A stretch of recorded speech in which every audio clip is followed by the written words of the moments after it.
Fala pessoal, tudo beleza? Estamos de volta aqui com o nosso impacto geopolítico e ele tá recheado, hein? Tá grande e eu não sei nem se vai caber dentro dos 15 minutos aqui do Instagram. Mas vamos lá, esse vídeo também estará disponível no YouTube. Vamos lá, vamos começar nosso impacto geopolítico, edição de número 29, falando sobre um fato que parou a nossa segunda-feira, hein? Crise imigratória na Europa, mais precisamente crise entre Polônia e Bielorrússia. Vamos falar agora sobre isso, né? Essa crise migratória na Europa, né, que frisa Polônia e Bielorrússia, tem despertado bastante interesse da sociedade sobre essa questão dos refugiados oriundos do Oriente Médio e da África, mais precisamente do norte da África. Vamos lá, as autoridades polonesas, vamos começar aqui lendo aqui esse texto aqui, feito pelo pessoal do Geopolítica hoje e retirado algumas partes aqui por mim. As autoridades polonesas acusam os bielorrussos de utilizarem imigrantes oriundos do Oriente Médio e da África como arma política contra a União Europeia, né?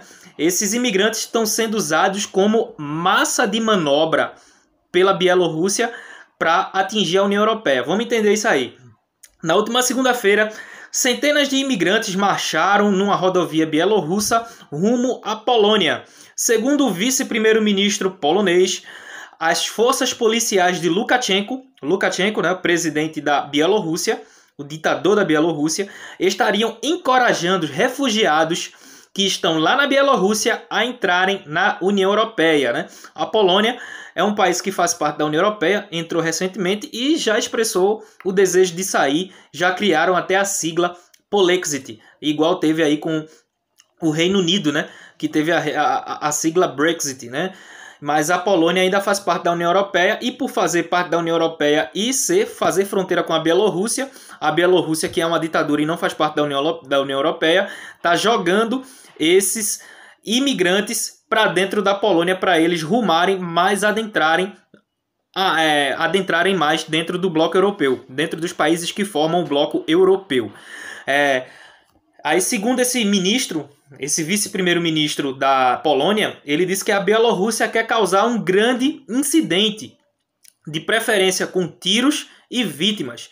De acordo com relatos da mídia, eles estão preparando uma grande provocação perto de Kuznica Białowieża, né, uma região lá na Polônia que faz fronteira com a Bielorrússia. Segundo esse vice-primeiro-ministro, o governo bielorrusso está levando refugiados para essa cidade fronteiriça, para essa região que faz fronteira com essa cidade polonesa, para empurrar eles para dentro da Polônia. E disse que lá haverá uma grande tentativa de travessia em massa de imigrantes por essa fronteira. Piotr Wawrzyk, que é o vice-ministro das Relações Exteriores da Polônia, ele foi quem falou isso. Esse vice-primeiro-ministro das Relações Exteriores da Polônia foi quem proferiu isso aí, dizendo que a Bielorrússia está querendo empurrar, levando imigrantes para jogar dentro da fronteira polonesa dessa cidade aí de Kuznica Białowieża. O governo bielorrusso, por um lado, nega essa versão e aponta que é a Polônia que está realizando essa ação desumana ao fechar as portas para refugiados em situação de risco. Tão bonzinho o Lukashenko, hein? Conheci esse lado bom dele, não. Tão bonzinho o governo bielorrusso, chamando o governo polonês de desumano e de um governo que quer promover a desgraça dos seres humanos ao rejeitar esses imigrantes vindos do Oriente Médio. Eles vêm da Síria, do Afeganistão, do Iraque, do Líbano, dos países que mais estão sofrendo com dificuldades econômicas e conflituosas por intermédio de guerras, né? E aí ele está chamando essa ação de desumana, essa ação do governo polonês. Vamos entender o contexto disso tudo aí, porque toda essa crise entre Polônia e Bielorrússia, entre Bielorrússia e todo o bloco da União Europeia.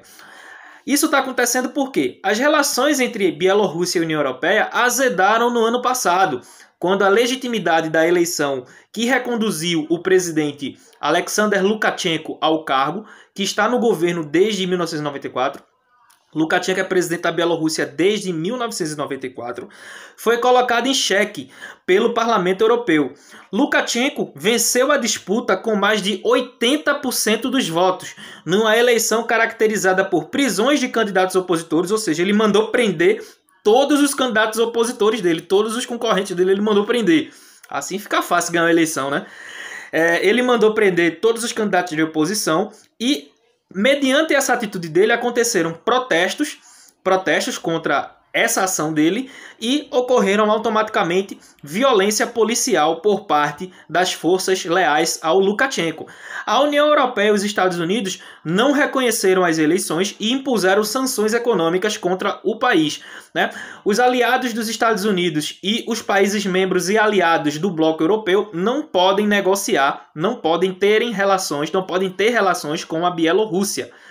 Porque esses países também vão sofrer sanções. O único aliado que a Bielorrússia tem é a Rússia, que é o país que financia praticamente tudo ali, né? Putin, o presidente russo, ele praticamente sustenta a Bielorrússia em tudo ali, que é o único aliado que a Bielorrússia tem, né? Em 23 de maio desse ano, 2021, inclusive eu gravei o Impacto Geopolítico falando sobre isso, um avião da Ryanair que sobrevoava a Bielorrússia foi forçado a pousar para a detenção de um dos principais opositores ao Lukashenko. Ou seja, o governo Lukashenko detectou que tinha um opositor, né, um concorrente lá, um cara que era rival dele, e mandou parar esse avião. E o pior, que o destino desse avião não era nem a Bielorrússia, esse avião estava indo para a Lituânia. Quando radares bielorrussos detectaram que esse avião estava no espaço aéreo da Bielorrússia, caças bielorrussos, né, mandaram o avião pousar, que se não pousasse eles iam derrubar o avião, somente para prender esse político opositor ao Lukashenko. Vê aí que loucura. A Rússia, né, o presidente Putin, falou que desestabilizar a Bielorrússia é uma das formas de desestabilizar a própria Rússia. Ou seja, mexeu com a Rússia, mexeu com a Rússia, mexeu com a Bielorrússia, mexeu com a Bielorrússia, mexeu com a Rússia. É isso aí. Grupos humanitários acusam o governo conservador do primeiro-ministro polonês Mateusz Morawiecki de violar a lei de asilo político ao empurrar os migrantes de volta para a Bielorrússia, ao invés de aceitar seus pedidos de proteção. Isso aí vai dar muito pano para manga, a situação é muito difícil. E eles estão brincando com vidas, brincando com pessoas que querem fugir da guerra, estão fugindo do Oriente Médio, estão fugindo da fome na África, estão fugindo de várias pestes, né? E eles estão utilizando essas pessoas como massa de manobra para fazerem provocações políticas e defenderem seus próprios interesses políticos dentro de blocos econômicos que de nada são relevantes para a vida humana, né? Lamentável tudo isso que está acontecendo. O governo polonês e o governo bielorrusso está brincando com a vida de pessoas que estão fugindo da fome, da pobreza e da guerra e da miséria. Bem, vamos falar de eleições no Iraque agora, bem rapidinho. Eleições no Iraque ocorreram no dia 8 de outubro, ocorreram as eleições iraquianas. Como o processo de contagem é um pouco demorado, né? O processo de contagem um pouco dos votos, os resultados estão saindo agora, né? E os resultados estão saindo aos poucos. Partidos xiitas pró-Irã denunciam fraude. A Aliança da Conquista, né, que é um dos maiores partidos xiitas de lá do Iraque, caiu de 48 para 10 assentos no parlamento iraquiano, segundo a AFP, a agência France Press, né, que é o grupo de imprensa midiático que está cobrindo isso aí. O grupo, né, o Aliança do Poder, aí, esse grupo aí pró-Irã, ele rejeita o resultado e alega que houve, a Aliança da Conquista, desculpe-me, ele rejeita o resultado e alega que houve manipulação. Eles prometeram tomar medidas, olha aí, medidas necessárias para anular a fraude, medidas entre aspas, e anular a fraude entre aspas. O partido aliado ao Irã promete apelar. A comunidade internacional, junto com a ONU, ela comentou que as eleições lá no Iraque foram calmas, moderadas e legítimas. Elas foram calmas simplesmente porque teve uma alta abstenção. O povo praticamente não votou. Muita gente faltou às urnas, né?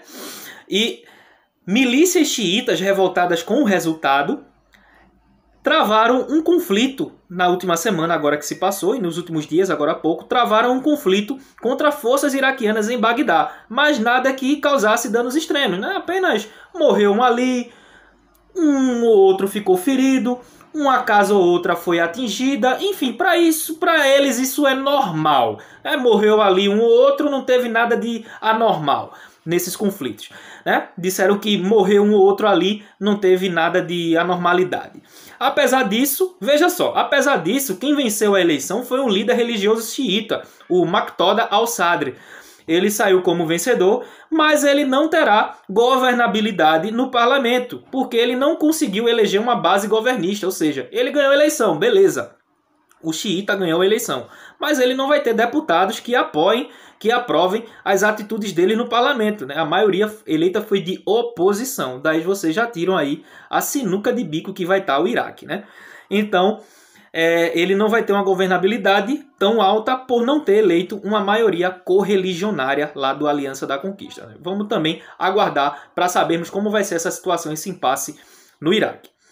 Eleições na Nicarágua. Meu Deus, esse impacto geopolítico tá só desgraça. Se você quer ver desgraça, tá aqui no lugar certo, né?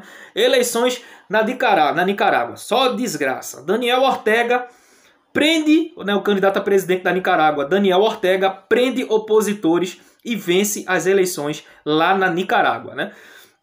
Os últimos anos lá na Nicarágua têm sido marcados por autoritarismo e violência. Opositores acusam o Daniel Ortega de levar o país a uma ditadura, de conduzir o país a uma ditadura. Daniel Ortega, que foi o candidato à reeleição da Frente Sandinista de Libertação Nacional, o partido FSLN, venceu a eleição com 76% dos votos válidos. Ortega, no passado, lutou contra a intervenção dos Estados Unidos no país, na Nicarágua, no período da Guerra Fria. As eleições foram marcadas pelas prisões dos concorrentes, alta abstenção, o povo praticamente não foi votar, e ele diz que a Nicarágua luta junto a Cuba, Venezuela e Bolívia, só país top, contra o imperialismo dos Estados Unidos. País que não reconheceu sua vitória, né? Obviamente, os Estados Unidos, o tio Sam, os mandrakes do mundo, não reconheceram a eleição do Daniel Ortega. Mas vamos entender por que o Daniel Ortega mandou prender esses opositores. Vale salientar, só lembrando a vocês que Daniel Ortega ele já era o presidente da Nicarágua. Daniel Ortega foi eleito em 2005, 2007, se eu não me engano, e ele está até hoje no poder. E vamos aqui tentar entender por que ele mandou prender todos os seus candidatos opositores ou concorrentes. Bem, ele alegou que determinou a prisão de seus opositores porque eles estavam sendo financiados pelos Estados Unidos.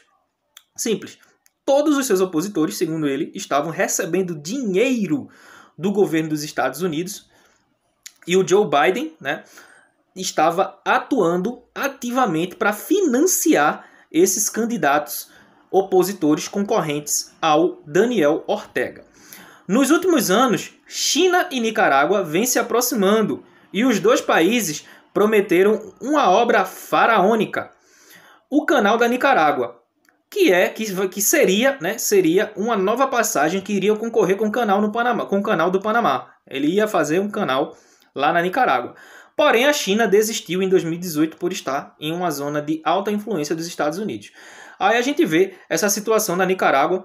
Nicarágua é um país que vem sofrendo com guerrilhas, milícias opositoras. Inclusive morreu até uma estudante de medicina pernambucana lá na Nicarágua, que foi vítima desse conflito político lá na Nicarágua entre forças opositoras ao Daniel Ortega e forças apoiadoras dele, leais a ele. Então, a Nicarágua vem virando um antro de guerra civil e essas posturas aí ditatoriais de Daniel Ortega vem aí ocasionando desastre não só à economia nicaragüense, como a questões sociais e ao próprio povo da Nicarágua. É lamentável qualquer situação de violência contra seu próprio povo.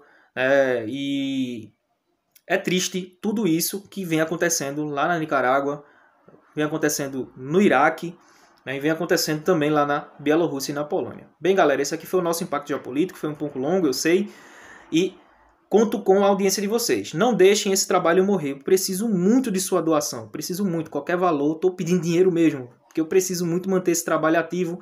É a única O único lugar aqui que eu tenho para expressar aqui conhecimento geográfico para vocês, e não deixem esse trabalho parar, mesmo sem ajuda eu estou aqui continuando e contribuindo para vocês, principalmente para quem vai fazer Enem. Beleza, galera? Falou, valeu!